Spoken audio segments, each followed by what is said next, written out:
Do you have toxic people in your life? Yes, I'm sure a face just popped in your head, isn't it? Be true. Yeah, toxic people can be in your immediate family. You're living under the same roof. You can find them at your workplace, in your office, at your job. They can be a part of your social circle, so called friend circle. What is toxicity? Let's first understand this. And my request to you is that take notes, okay? Don't just passively listen, but actively engage with me. Take notes.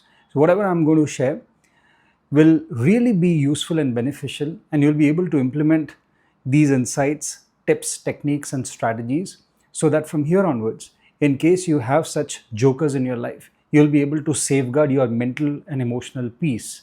You'll be able to build a safe space for yourself. Okay, so listen to me carefully, no distraction, put your phones and everything on silent, and this is just you and me having a very deep and interesting conversation.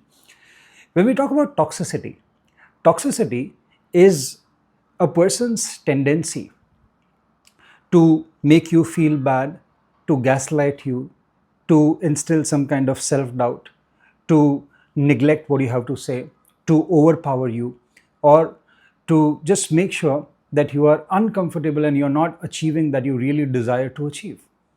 For example, in your house, maybe a person who is very authoritative in nature and always wants to be in the center, always wants his things and his advices to be followed, and always wants to take more space, then you start feeling very uncomfortable in that person's presence. Yes or no? And every time you look at him or her, every time you speak to him or her, and every time you have to spend time with that person, you are not comfortable. One conversation, something that he or she says, it just triggers you and rubs you in a wrong way. And this person, you are somehow trying to be there in the house. You try to avoid, but sometimes you're not able to. This is a glimpse of toxicity. The same can also happen in your office environment. Yes or no? It can be a colleague, it can be a boss, it can be a client for that matter. Someone who's always making your life hard. The comments, the way they speak, their tonality, what they want to say, but the way they say it, it's very planned. The planning, the plotting that happens, and you start suffocating in that person's presence. That's a glimpse of toxicity. Even in marriages, there are husbands who find their wives to be toxic, there are wives who find their husbands to be toxic. It happens. So, number one, very important is for you to identify those toxic people in your life. Are you able to identify them? Yes. If I ask you right now, can you line up those toxic people in your life, in your personal life, in your professional life? Can you name them? Can you just list them? Yes. So, number one is identification. Number two is their tendency, their traits, their behavioral patterns that make you uncomfortable. You have to be very specific. What about them makes you uncomfortable? Their behavior, the way they speak to you, the way they make you feel, the way they interrupt when you speak, or if they take you lightly, they don't give the kind of importance to you that you really expect from them, or the manipulation that happens, the gaslighting that happens. What about them you don't like? You have to be very aware of it because these are called as red flags. Step number three is now to catch those red flags. So from here onwards, whenever you find those red flags in action, because sometimes it can be very subtle, and if you're not aware of it, you will completely miss it. There are many people who, because they were not aware of the red flags, have suffered for years. And now, when they hear about toxicity, when they hear about building boundaries, when they hear about red flags, they just think to themselves, oh my God, for all these years, this is what I've been experiencing. Poor me. So, from here onwards, if you are able to identify the red flags, if you are able to identify those people, if you are able to identify those patterns, then you will save yourself from falling into the trap of toxicity. Got it? Next step is very important, very crucial, but at the same time, it is also a little difficult. Why do I say that? Is because the next step is about finding courage to build your boundary.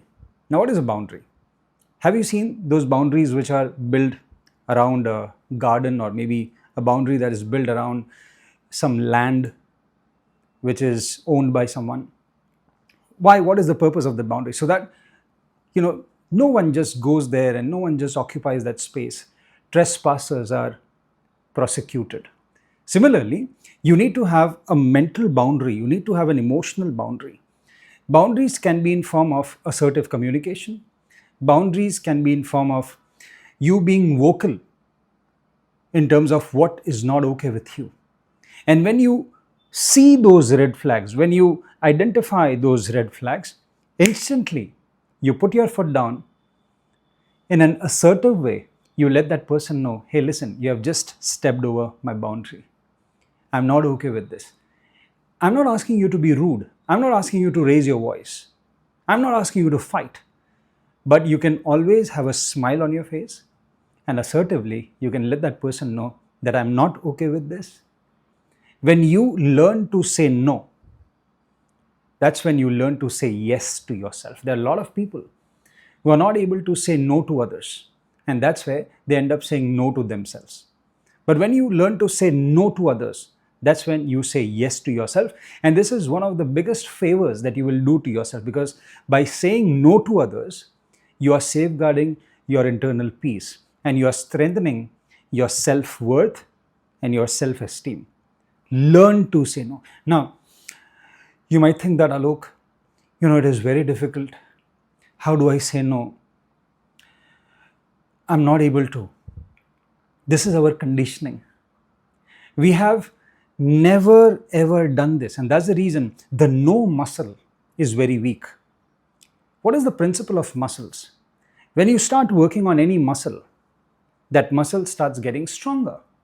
If you don't want work on a particular muscle over a period of time, you will realize that that particular muscle in my body is weak. Why? Because you never gave the kind of exercise that the muscle required. Similarly, we have mental muscles as well. Saying no is your mental muscle. You have probably never said no, and that's the reason that muscle is weak. And now, internally, you want to say no. Internally, you are already saying no, but externally, you are not able to vocalize it. Why? Because that muscle is weak.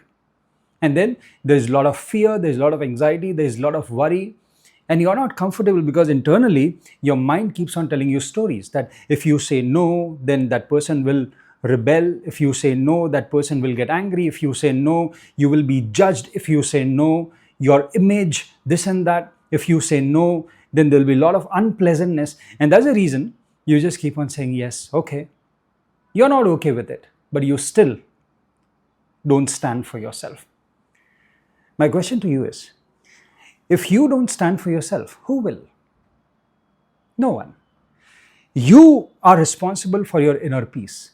You are responsible for your internal happiness. You are responsible for that internal relaxation. You are responsible for your happiness. No one else is going to take stand for you. You will have to learn. You will have to build that muscle. The first time when you let that person know that I'm not okay with it, maybe it might not sit and fit well with that person. That person might be uncomfortable. That person might think that, what happened all of a sudden to him? What happened all of a sudden to her?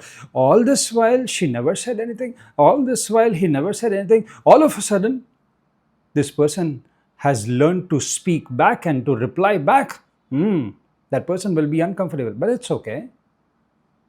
You have to say no.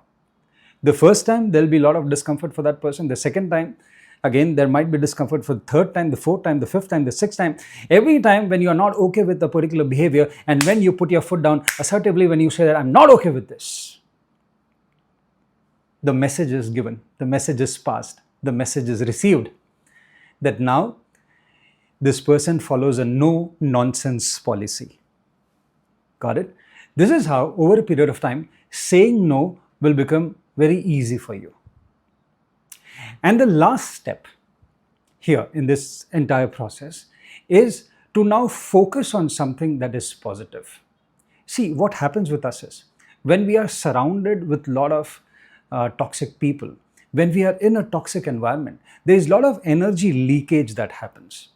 Think of it like a earthen pot. And that earthen pot, you keep on filling it with water, but there is a leakage, there is a crack. All the water you keep on filling, it just gets wasted. You see that there is a leakage.